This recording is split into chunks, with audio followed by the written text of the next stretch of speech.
Nós estamos aqui novamente então para continuar com as nossas videoaulas. Hoje nós vamos falar agora sobre os indicadores de economia regional, né, os indicadores para fazer uma análise regional. Temos aqui como uma base, uma literatura base para a nossa análise, esse livro do Bruno Oliveira Cruz, com mais outros, né, publicado pela IPEA.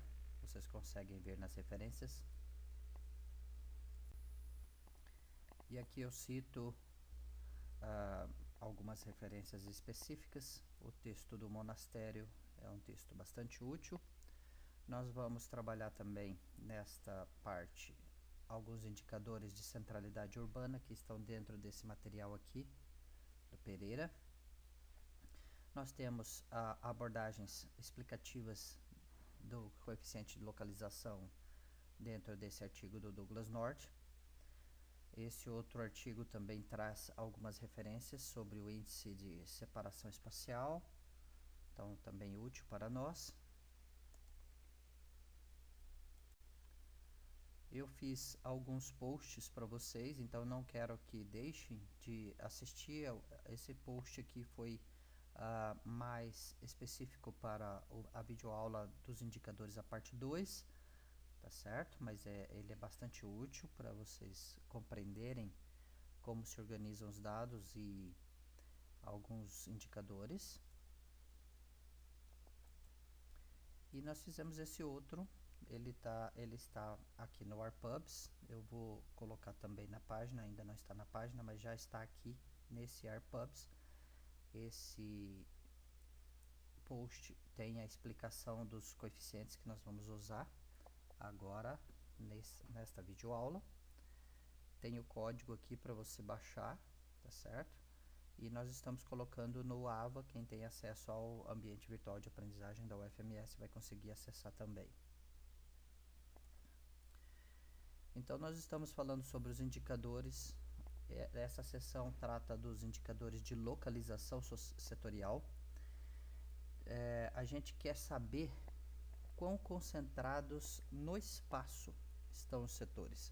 Então eu vou ter uma resposta em termos de um número que vai me dizer se o setor está concentrado espacialmente ou não, ou se ele é bem distribuído entre as regiões.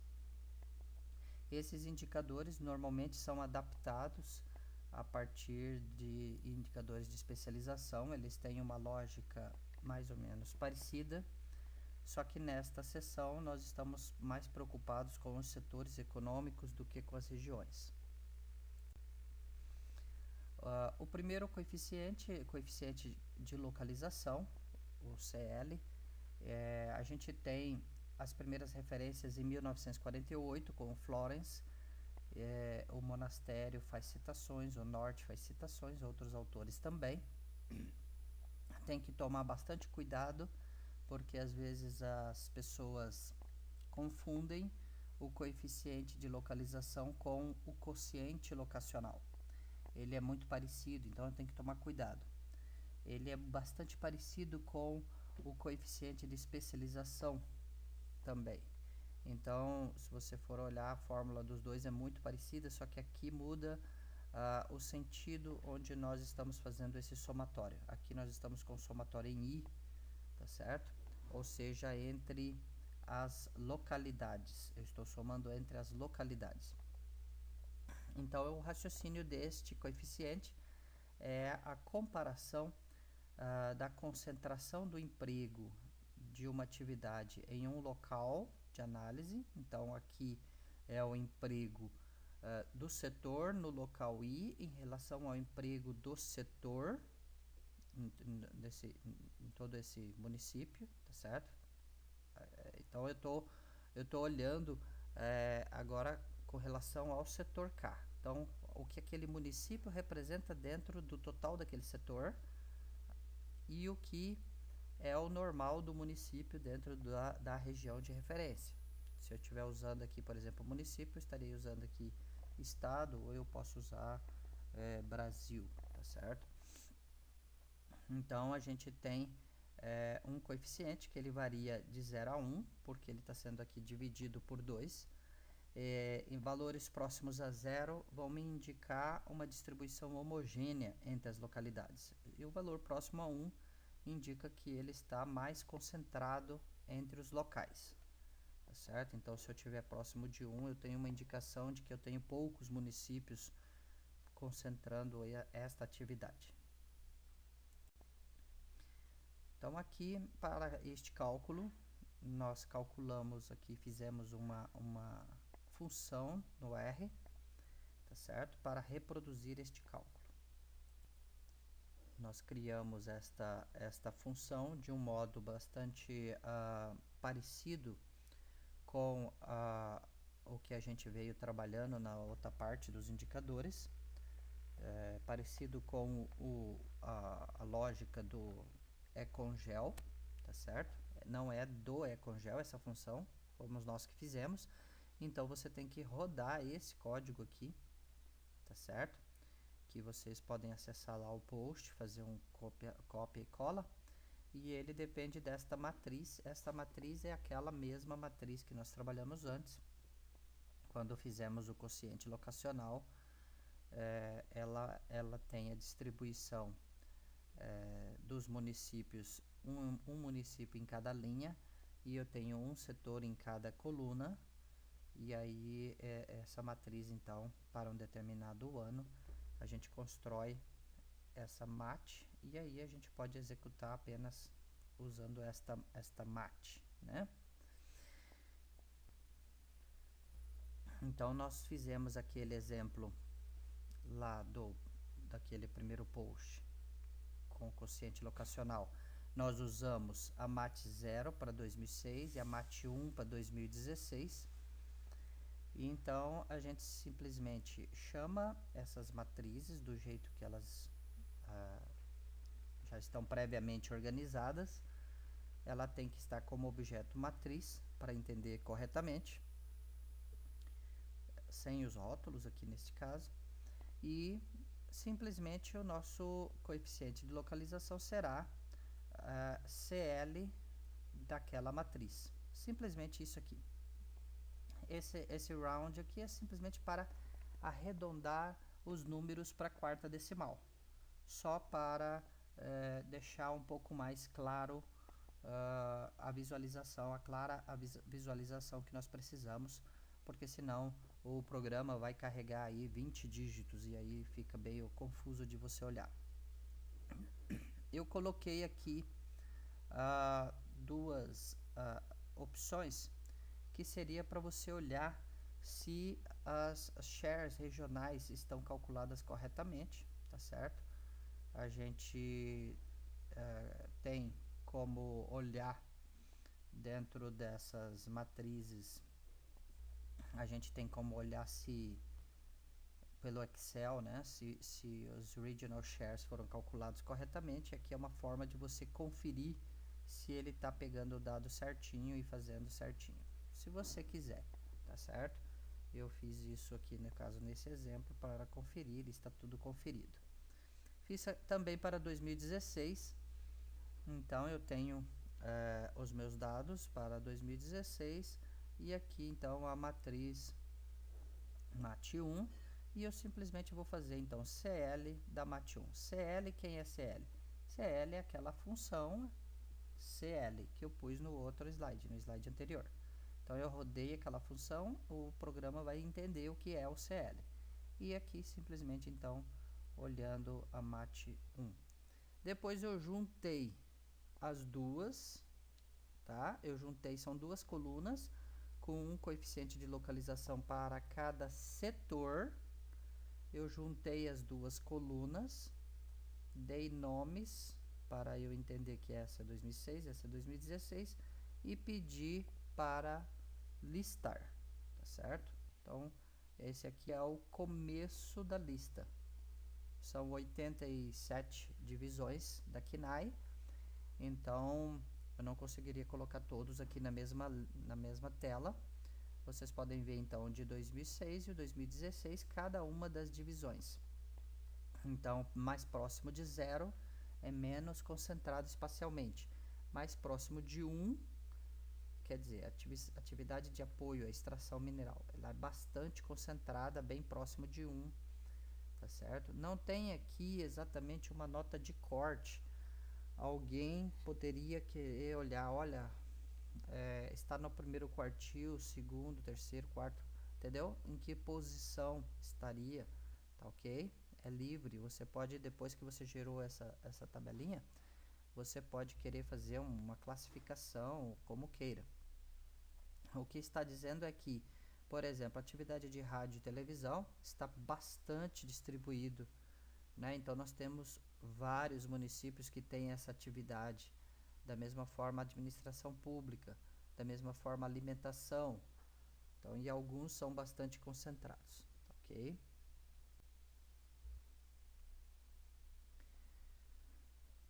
Então, para as medidas de potencial de mercado, intuitivamente, o que a gente tem? É que se você tem um potencial de mercado elevado, você tem uma atividade econômica que é atraente, né, para aquela região. Você pode fazer essas medidas de várias formas, certo?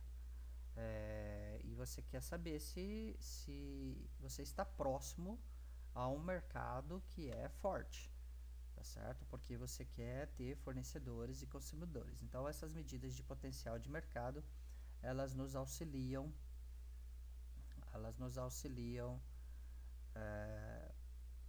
a decidir se eu quero me estabelecer naquele local ou não. Existem, obviamente, várias forças em jogo, tá certo? Você tem várias características, entre os fatores locacionais que a gente estuda na literatura. A gente costuma dizer lá pelas teorias da nova geografia econômica que um primeiro impulso são as características naturais do local, mas depois que começam a surgir empresas, indústrias, atividades, vão surgindo a diversificação das atividades, o tamanho da população, tá certo? A ubiquidade dessas atividades, tudo isso vai dar uma ênfase a mais ou a menos dentro da característica do seu potencial de mercado. Aqui nós vamos tentar capturar uma ideia da proximidade que você está de mercados potenciais de uma forma simplista, tá certo? Mas que pode ser aí aperfeiçoada com outras variáveis. Então, uma primeira característica que nós temos é a distância do centro econômico. Bom, nós vamos medir o potencial considerando uma certa distância de onde eu estou até onde eu considero. Uma abordagem interessante é tentar entender onde está o centro econômico de uma determinada região. Eu tenho várias atividades acontecendo. Uma das formas de medir aqui citadas seria por meio do PIB. O PIB ele traduz tudo o que foi produzido de bens e serviços de uma determinada localidade. Então, teoricamente, ele está associado à quantidade de recursos girando naquela economia. Não é exatamente isso, tá certo? É a quantidade de bens e serviços, tudo o que foi produzido naquela economia. Mas a gente pode pensar que quando você está produzindo, você está gerando rendas, você está pagando salários, você está remunerando fatores e então tem dinheiro circulando, tá ok? A gente vai trabalhar pela lógica da posição desse movimento de produção, tá certo? Então eu vou ter aqui trabalhando latitudes, o y, longitudes, o x, tá certo? Em relação a um ponto e outro ponto, tá certo? Eu tenho aqui entre x e y, eu tenho vários pontos onde essa atividade está acontecendo. Cada uma está referenciada por uma latitude e uma longitude, tá certo? Então ela está referenciada aqui latitude, aqui longitude. E eu estou olhando uma variável aqui, nesse caso, o PIB, mas poderia ser outro, poderia ser um valor adicionado, poderia ser uma massa salarial, para ter uma ideia de como está a força desses salários aí dentro de uma economia. Então aqui o nosso script também está lá no post, mas aqui replicado. A gente vai fazer essa conta desse share, de quanto é a localidade no total. Eu vou ter uma ponderação da longitude vezes o share, da latitude vezes o share. Depois é uma soma dessas ponderações e finalmente vai sair aqui o meu resultado como centro econômico. Tá? Essa latitude e longitude, normalmente a gente captura elas de shapefiles, né, de arquivos de mapas que você pode puxar aí do IBGE.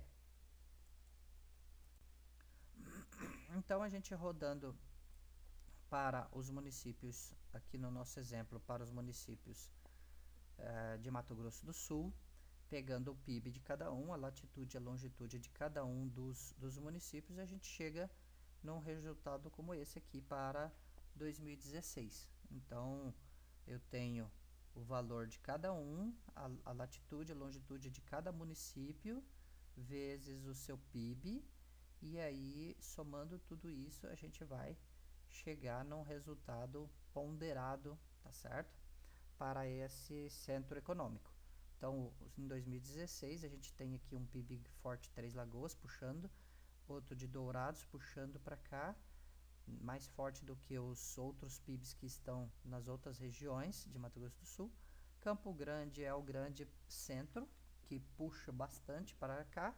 Então, nosso centro econômico está bem próximo de Campo Grande, um pouquinho para baixo, porque esse sul aqui está puxando, e um pouquinho para a direita, porque a região leste do estado está puxando. Ok? Uma vez estimado, então, o centro econômico, a gente calcula a distância entre cada um dos municípios e o centro econômico. Então, as coordenadas do centro, elas vão entrar aqui, latitude e longitude, e de cada um dos municípios. Então, aqui é uma distância euclidiana, né? A raiz dessa distância em cada um dos eixos, x e y, eu vou construir, então, a distância de cada município até o centro econômico. Usando o Geosphere, também, ele vai me dar essa distância. Eu fiz aqui um cálculo individual para Água Clara. Eu tenho aqui, então, as coordenadas para par, tá certo? De cada um dos municípios. Então, Água Clara e o nosso centro econômico. Então, só para esclarecer bem, aqui eu tenho o de Água Clara, latitude e longitude. Aqui eu tenho o do centro econômico, tá certo? E aí ele vai me achar aquela distância euclidiana, portanto, 153.478, aqui está em metros, eu transformo para quilômetros, 153 quilômetros. Então, essa seria a distância de Água Clara até o centro econômico, tá ok? Eu posso calcular isso, então, para todos os municípios. Eu peguei aqui, fiz uma tabelinha, né, lado a lado, longitude e latitude, organizadas ali, entendeu? Uma linha com cada município. E aí eu tenho, então, de Estigel, aquela tabelinha e a comparação com o nosso centro econômico. Aqui eu achei, então, dividido por 1000, eu achei, então, todo o posicionamento para cada um dos municípios. Eu tenho a distância de cada um. E aqui depois eu juntei, então, os dados que eu usei, os dados de PIB, aqueles shares, a fração, a share ponderado pelo PIB de cada um. Eu usei o PIB de 2015, nesse caso, eu falei 2016 ali, mas na verdade foram usados 2015, tá ok? Ponderado, então, latitude e longitude ponderados, e as distâncias de cada um dos municípios ao centro econômico. Então, se eu olhar aqui Água Clara, eu estou aqui nessa posição, tá certo? O cálculo que a gente fez deu 153 quilômetros até o centro econômico. O centro econômico é um local aqui não identificado, tá certo? É uma área rural, um pouco lateral aqui a Ianduí, né? Distrito de Campo Grande. Então, se eu for em linha reta, 153 quilômetros seria daqui em linha reta. Só que nós não temos estradas, ok? Então, essa é uma deficiência. Quando eu faço aquele cálculo ali, eu estou calculando pelas coordenadas uma distância em linha reta. Então, essa distância em linha reta é 153. Pela estrada, uma estrada vicinal aqui daria 229 quilômetros, tá certo? A estrada indo pela BR daria 291 quilômetros. Então, a gente tem que considerar isso também para a gente ter essa ideia exata dessa questão da distância, tá ok? Alguém poderia querer corrigir isso para cada um dos municípios, fazendo essa distância provável, vamos dizer assim. Aqui neste caso eu usei o Google Maps, né? Mas você pode fazer em diferentes formas.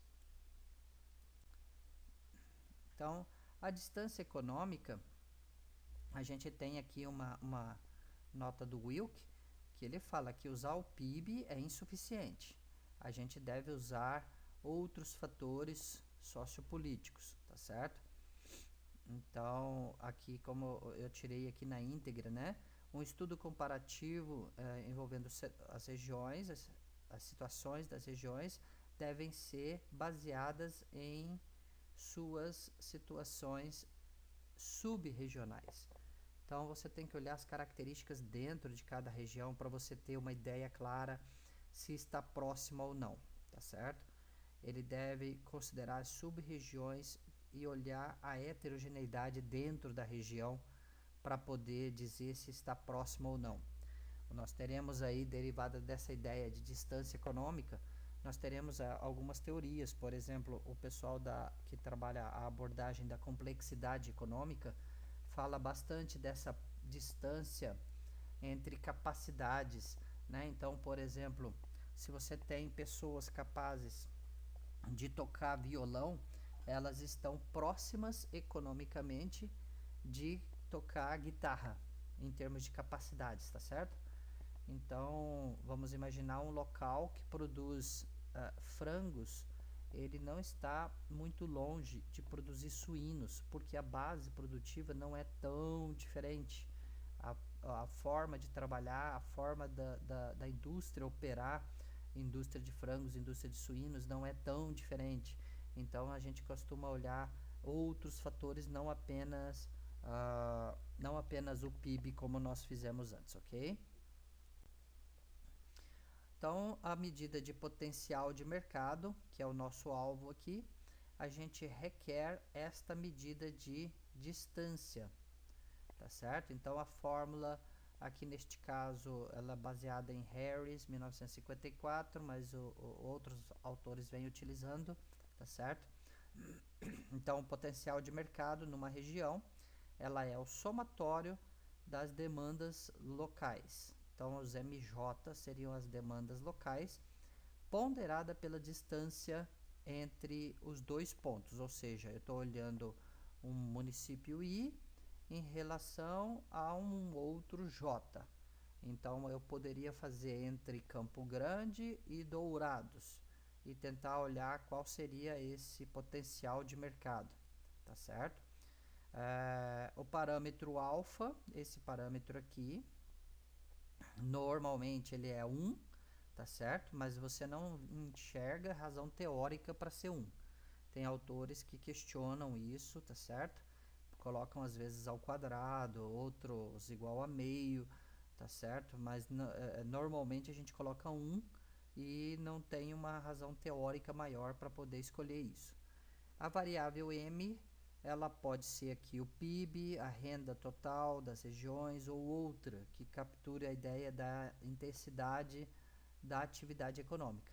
Na verdade, imagine que você esteja querendo decidir onde colocar uma indústria. Uma forma seria você olhar o potencial de mercado em vários locais, por exemplo, a população, talvez, ou a massa salarial, e você tentar então achar qual seria o mercado potencial, considerando duas localidades, tá certo?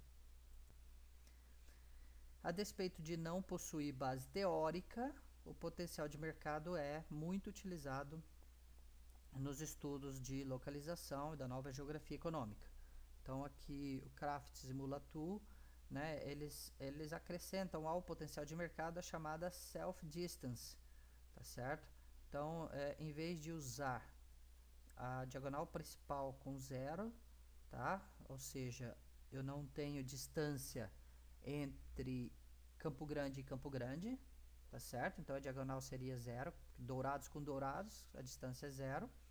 Ele fala que não, que teria os elementos da D e J seria uma área associada a aquele local, tá certo? Então seria teria aqui um valor naquele local, naquela diagonal principal, você teria uma área de abrangência no seu entorno, tá ok?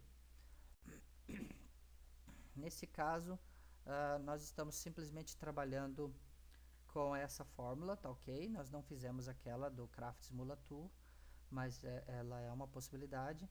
Então, nesse caso aqui, usando a distância como nós calculamos há poucos slides atrás, nesse caso considerando cada um dos municípios e o centro econômico, ok? Eu precisava de ter uma referência, eu usei o centro econômico como referência, vocês poderiam ter usado Campo Grande ou São Paulo ou outro local, tá certo?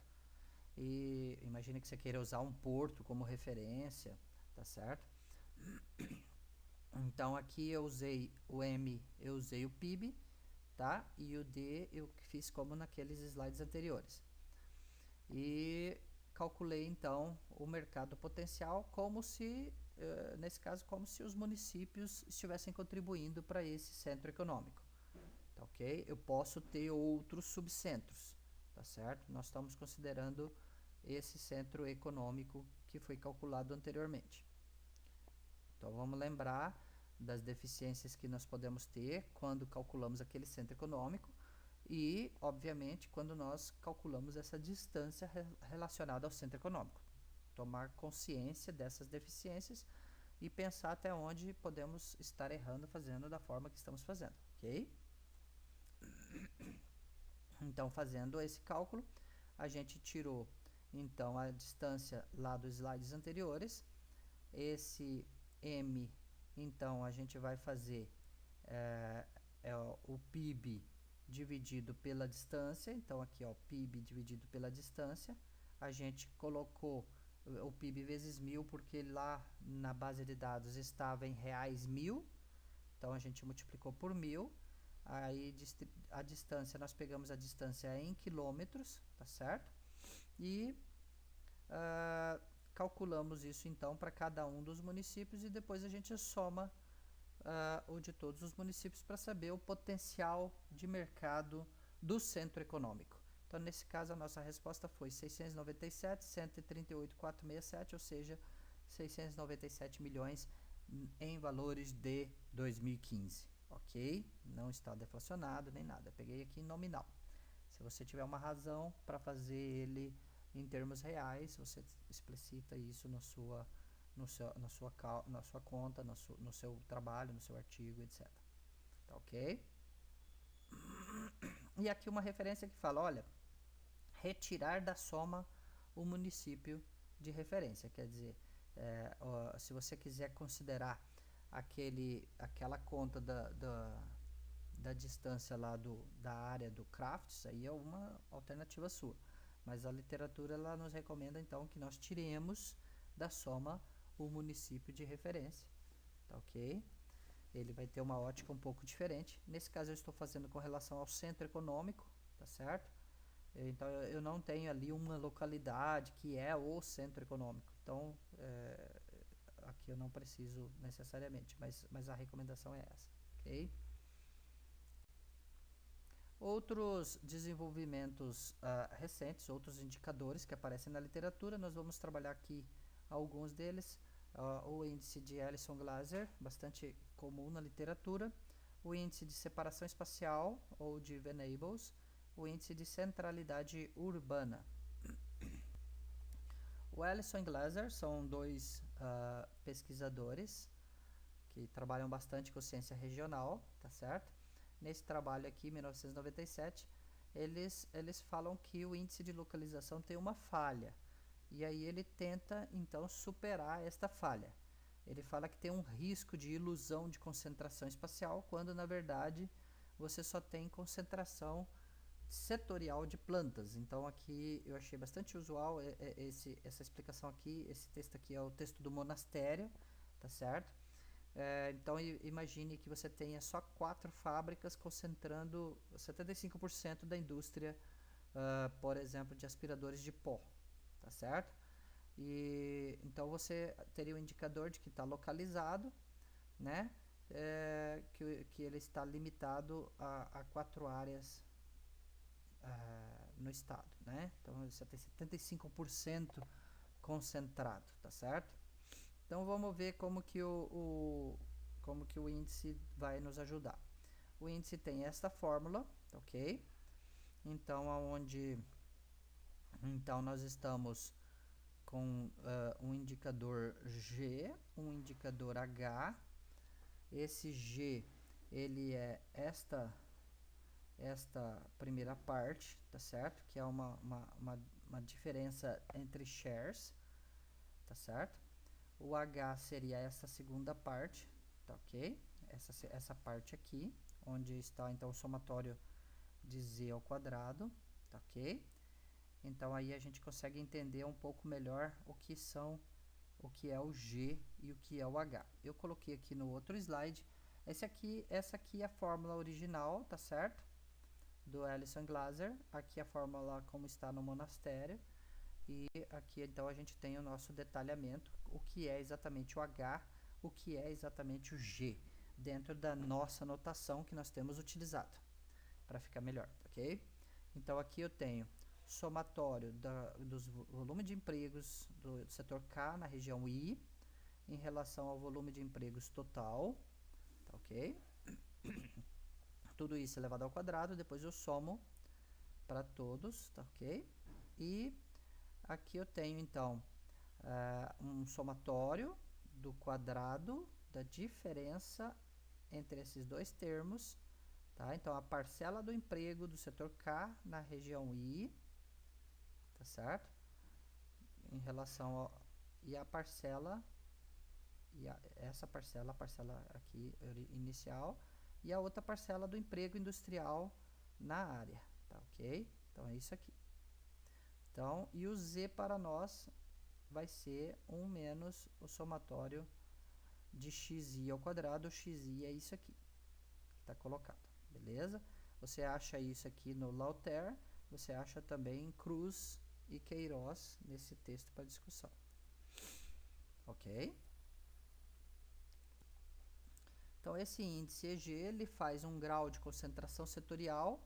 O H é um tipo de Herfindahl-Hirschman, tá? É um tipo de índice de Herfindahl-Hirschman. Esse EG, então, ele vai estar entre 0 e infinito. Ele não tem um limite superior, porque o H vai de 0 a 1, então ele não tem esse limite superior para EG. Nos estudos dos Estados Unidos, tá? Valores entre 0 e 0,02 são de fraca localização e valores acima de 0,05 são de intensa localização, tá certo? São localizados com bastante intensidade em poucos pontos. o Rezende e o Willi, em 2005, falaram que estavam começando os estudos. Hoje já temos vários a mais, tá certo? Estudos do que tínhamos lá 15 anos atrás. Então, a nossa fórmula eu repliquei aqui, o EG, o H, o G, e a gente então criou aqui essa função EGI, tá certo? Onde eu vou entrar com os 4 elementos para fazer as nossas contas. Então, para calcular o share, o outro share, fazer a diferença dos shares elevado ao quadrado, somar tudo.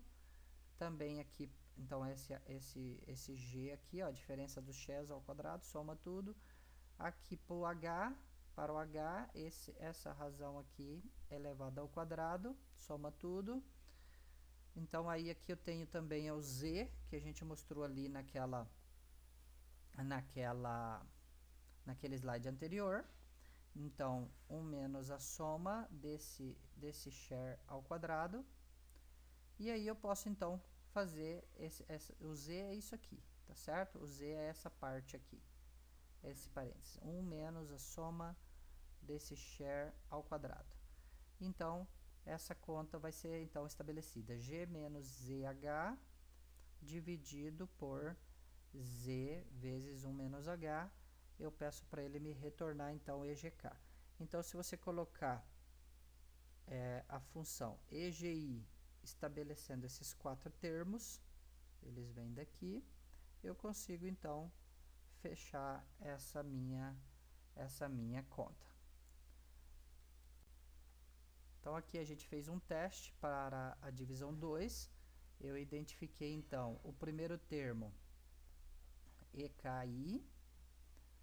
Então, o nome tem que estar assim, exatamente igual ao que está no dataset, para você poder entender. Então, dentro dessa planilha, dados emprego, o EI foi definido ali anteriormente também, EK e E. E ele vai, então, gerar para a gente o índice de Ellison-Glasser. Então, nesse caso, 0.049, ele tem uma localização já relativamente intensa.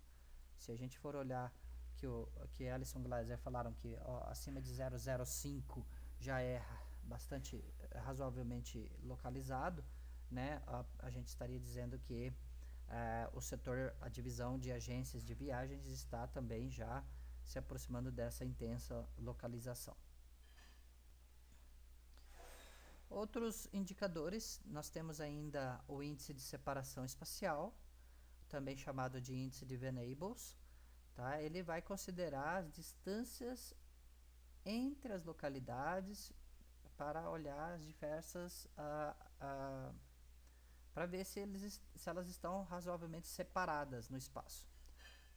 Enquanto o coeficiente de localização não se altera se você está mais distante ou menos distante, nesse caso aqui, o índice de separação espacial ele vai considerar isso. Então, a forma como nós pegamos, a gente pegou aqui esse texto, só para vocês saberem que dentro desse et al, o Venables está também aqui dentro, tá certo? É um trabalho do Venables. Então, o índice de separação espacial, ele chama lá de SP apenas, Spatial Separation. Aqui a gente chamou de ISP.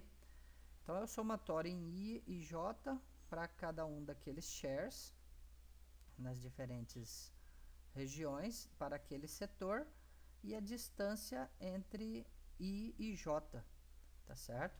Então, as localidades do setor K, a distância I e J. Então, eu vou ter uma matriz desse tipo, S'(ds), em que o S é a participação do setor K nas diferentes localidades. Então, o share entre I e J para aquele setor K, e D a matriz de distâncias, e aí então a conta se reduz a isso. O ISP é, portanto, uma média ponderada das distâncias entre os municípios, tá certo? Onde se localizam esses empregos para cada par de localidades. esse intervalo de variação do ISP vai ser dado pela distância observada. Quanto menor o valor de ISP, mais concentrada espacialmente vai estar o setor. Ok? O texto aí do Souza, né, calculou o ISP para vários ramos da indústria brasileira, para estados entre 1970 e 1997, e o resultado dele é que houve aí um incremento da separação da indústria de transformação no período. Então ele calculou para vários setores, para vários anos, e foi verificando que a separação aumentou ao longo do tempo. Nós vamos usar esse ISP para calcular a centralidade urbana do texto do Pereira, ok? E aí então vocês já vão saber então da onde sai isso. O índice de centralidade urbana, então vocês vão olhar esse texto do Pereira, lá nessa referência de 2011 e 2012, você vai encontrar lá os códigos, tá certo? O código de R também para você usar. Nós usamos a função uci.r do texto deles, tá certo? Então ele vai calcular o Venables desta forma. A partir desse Venables, ele acha o Venables para cada um dos setores, e ele vai ter então um Venables máximo, e ele tem um Venables de cada atividade. E aí você tem o índice que a gente chama de proximidade.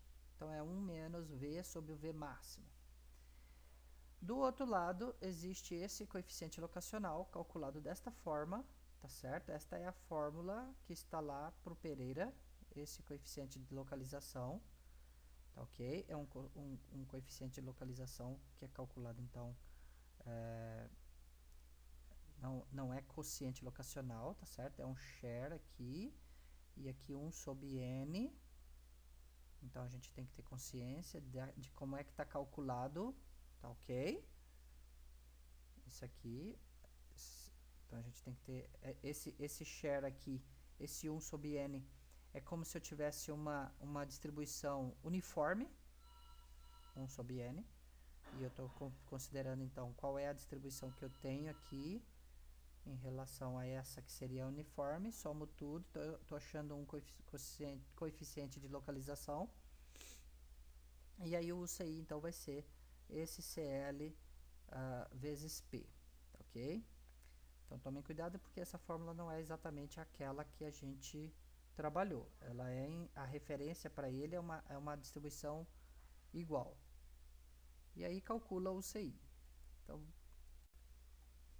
Então aqui a gente tem esse CL variando entre 0 e 1 menos 1 sobre N. Então esse intervalo aqui, lógico, depende do número de locais que você está olhando. Seria um cenário mais concentrado e aqui mais uniforme. Se estiver perto de 0, mais uniforme. Se tiver um valor mais afastado de 0, mais próximo desse máximo, então ele está mais concentrado.